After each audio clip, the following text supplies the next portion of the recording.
You know, it's funny how sometimes the biggest ideas are hidden in the smallest, most ordinary places.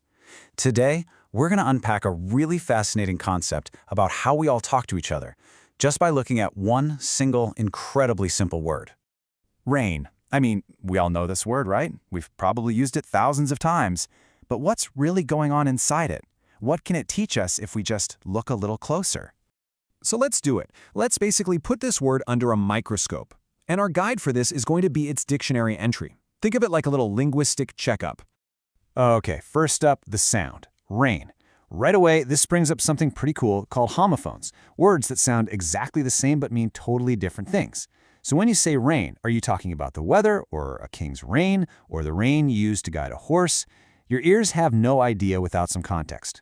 Next, we've got its main gig, rain, the noun. This is the thing itself, right? The actual drops of water. It's something you can see, you can feel, something you can talk about as a physical object. But it's also got a second identity. It can be a verb. Now it's not the thing anymore, it's the action. It's what the sky is doing. The water isn't just there, it's actively falling. And here's where you see just how flexible this one little word is. On the left, the rain is a thing. On the right, raining is an action, a noun and a verb, all packed into just 4 letters. But you know what? All of this is just the opening act. Because buried deep inside that dictionary page, amongst all this pretty straightforward stuff, there's this one little sentence. You could almost miss it. But it's a clue that points to a much, much bigger story. And here it is. Rain is on the Basic English 850 list. Now, that probably sparks a question in your mind, because it sure did for me. What on earth is the Basic English 850 list? 850! Not 10,000, not a million. Just 850. Which, leads to the obvious question. 850 times what? It's 850 words. That's it. Basic English is a stripped-down, simplified version of English that was created way back in the 1930s. And the guy who made it, a linguist named C.K. Ogden, had this huge ambition to create a kind of universal second language for a world that really needed better ways to connect. The whole idea was that with just these 850 core words, anyone could communicate the basic idea of, well, anything. But okay, why would you even do that? Why boil a language down to its bare essentials? Well, to get that, you really have to appreciate just how huge the problem was that it was trying to solve. I mean, our world is this amazing, beautiful, and incredibly complex web of languages. We have thousands of different ways to communicate, and you can just see from all these different ways of writing how diverse it is. And while that's awesome, it also, creates barriers.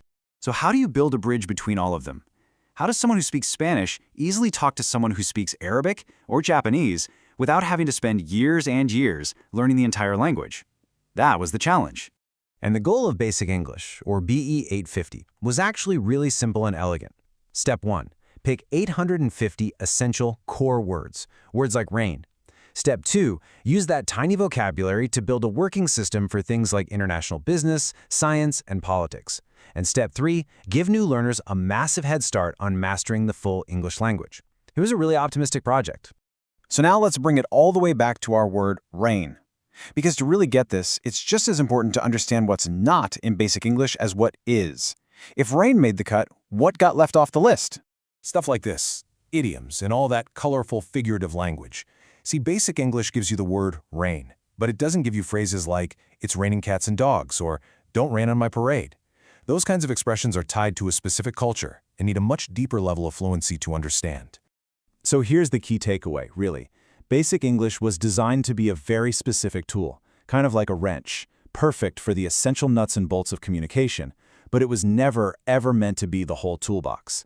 It had some success, for sure, especially in teaching, but it never became that global standard its creator dreamed of. Why? Because the real beauty and all the nuance of a language, well, that takes thousands more words and a whole lot of cultural context. And that leaves us with a pretty cool thought to end on. We started with one simple word, rain, and we ended up uncovering this huge, ambitious plan to basically rewire global communication. The story of Basic English really makes you wonder about that trade-off, the one between being simple and being rich and complex. It might not have changed the world, but it asks a really powerful question. How much language do we really need to truly understand each other?